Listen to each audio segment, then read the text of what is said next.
Carriers don't win by the biggest boom. They win by never stopping. The Ford class was built to turn hours into minutes, turning deck chaos into flow. Today, we break down how moving the island aft, swapping steam for emols, and weapon elevators rewired the carrier into a high-speed processor for air power. You'll see how tempo becomes the hidden weapon that exhausts missiles, sensors, and crews over days, not seconds. Stay and learn why a 160 sortie day with a 270 sortie surge isn't a brag. It's the math that breaks an adversary's plan. Before we move on, I'd like to ask you a small favor. If you appreciate this content, please take a second to like this video and subscribe to the channel. Over 98% of you watch the videos without subscribing. It costs you nothing, but it makes a huge difference to us. So, did you click the subscribe button? Great, thank you so much. Now, back to the video. The deadliest weapon on a carrier isn't a missile. It's a minute saved. Time on deck kills tempo. The loop runs like a heartbeat. Recover the jets, refuel, rearm, inspect, relaunch. Each step touches the next. You don't lose an hour at once. You bleed it in drips, 10 seconds on a tow, a hiccup in fueling, a slow weapon handoff. Stack enough of those, and combat power flatlines. US naval might visits our shores, a projection of raw military power after prowling contested seas. Lieutenant Commander Craig Hamilton has been Australian liaison on board USS America for 18 months, part aircraft carrier and part amphibious assault ship. Its decks bristle with Joint Strike Fighter jets. Classic decks fight their own geometry. Aircraft stack in the landing pattern while steam gear resets. Weapons snake through crowded lanes. Tugs wait on tow paths that cross live catapults. Every crossing risks a halt. Every halt backs up the queue. That's how you get a hard ceiling on sorties. Not because pilots can't fly more, but because the deck won't let them. Here's the math. When the chain is strictly sequential, the slowest link sets the pace. One late trap pushes the next aircraft long. That delay rolls into refuel and rearm. Inspection can't start until refuel signs off. Launch windows slip, tanker plans slip, the air wing returns out of sync, and you pay twice. First in lost sorties, then in recovery chaos. The fix isn't to shout faster, it's to break the chain's choke points. If you decouple stations and pace by flow, you add slack where you need it and pull slack where you don't. That's factory thinking at sea. Getting on and off a ship is the definitive skill that sets naval aviators apart from all others. 1,000 feet to take off and land. On a carrier, they have just 300. If you're not focused and you're not prepared, then you're not going to be doing this business for very long.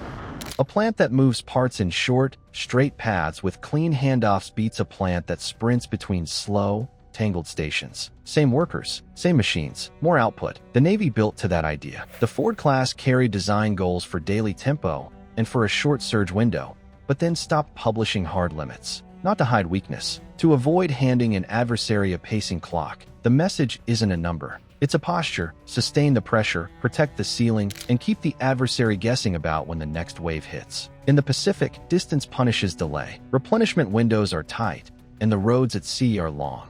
If you save minutes on deck, you buy hours of pressure on station. That means the opponent's radars stay up longer, their interceptors launch earlier, and their crews cycle faster. You aren't chasing a knockout. You're stealing breath with every turn. Think of the flight deck like a plant floor. Distance matters. Angles matter. Staging points matter. To take off on such a short deck, pilots have to generate extra speed. A 60,000-pound aircraft from 0 to 150 miles per hour in just 2 seconds. It's kind of like being shot out of a gun. It wakes you up, it gets your adrenaline going, and it's pretty exciting. An aircraft that lands, clears, and taxis along a short lane to fuel and ordnance will relaunch sooner than one that crisscrosses a maze. A weapon that rides a direct lift instead of a crowded passage ends up under a wing without bumping anyone's schedule. Flow beats force. The Ford's layout choices push that logic forward. Before the first cat fires, the deck's geometry sets the tempo. Shorter tow routes shrink waiting lines. Cleaner lanes keep the landing area open.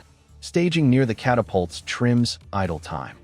In the seconds before touchdown, pilots have to make countless small changes to get the aircraft to line up perfectly with the deck. The flight deck. It doesn't stay still.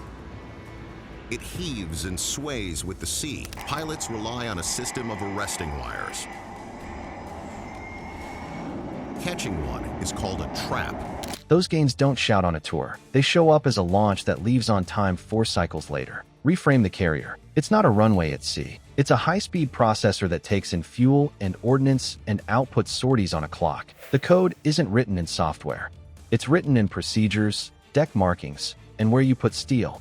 Tempo becomes the weapon because it turns each minute saved into one more aircraft airborne, one more sensor looking, one more strike that doesn't wait. Next, we open the casing. 3 physical changes: MLs, the aft island, and fast weapons elevators strip friction from the loop and turn deck noise into flow. 3 changes turn deck chaos into flow, and each one kills a different bottleneck. It's one of those wires. It feeds out the appropriate amount of cable to stop you before you would go off the end of the landing area.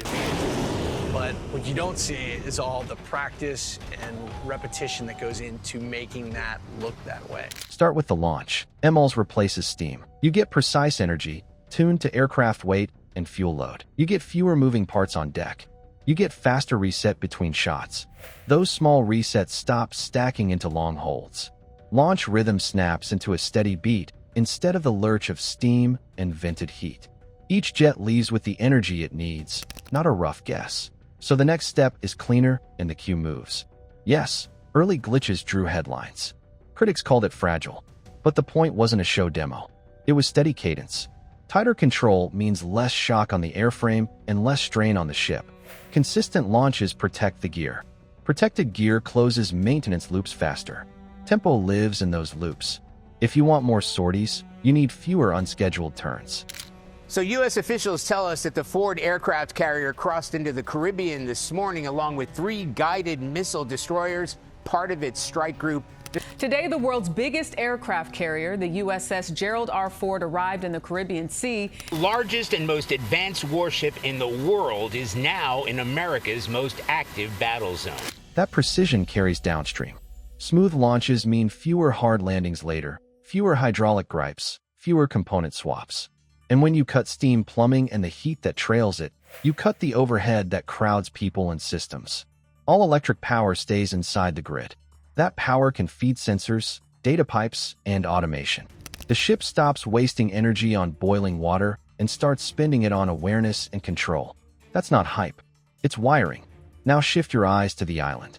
It moves aft. That single shove opens a block of deck you can actually use. Parking spreads without blocking taxi lanes. The landing area breathes. Catapults don't sit across your only tow path. Cross-traffic shrinks. Tow distances shrink. Well, good morning, Anthony and Vanita. You can see it behind me, the massive technological marvel, the Gerald R. Ford. Now, are dramatic improvements over current carriers. The tower, called the Island, has been moved farther back on the deck. From 0 to 160. The bridge will bristle with state-of-the-art communications and warfare technology. Every turn of a tug's wheel is time on deck. Cut the distance, cut the time.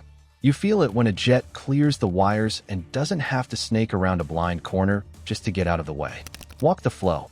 Aircraft trap forward of the island. They drop the hook, roll out, and peel to a cleared lane that doesn't cross a live cat.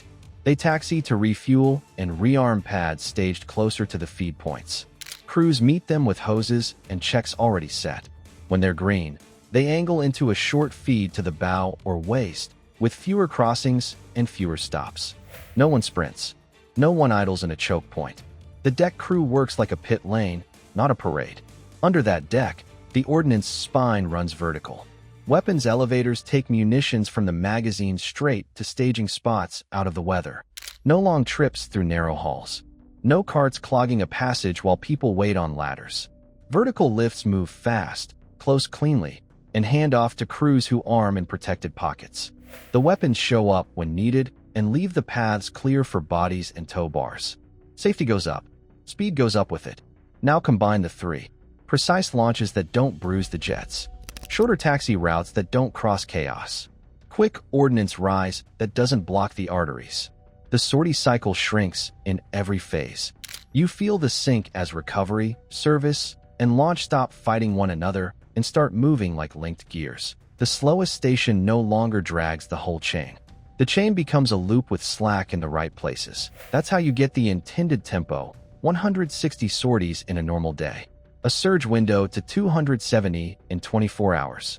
Not as a stunt, but as a design that drains defenses and tires operators who must react to waves that don't pause when they expect to pause. Now the machine flows, the strategy shifts with it.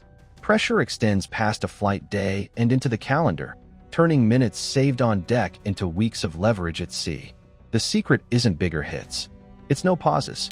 The Ford class turns raw fuel and steel into an unbroken stream of sorties that bends timing, drains logistics, and grinds nerve. Sustained tempo changes deterrence. Quiet pressure forces real-time decisions, keeps radars hot, and makes crews live on the clock. That pace wears defenses down, not with spectacle, but with the long grind. So here's the choice. If you value tempo over theatrics, subscribe and tell me. Would you trade peak punch for relentless pressure? Comment your choice below. Wars are sprints inside marathons. The carrier that keeps moving wins the week. The rest chase yesterday's beat.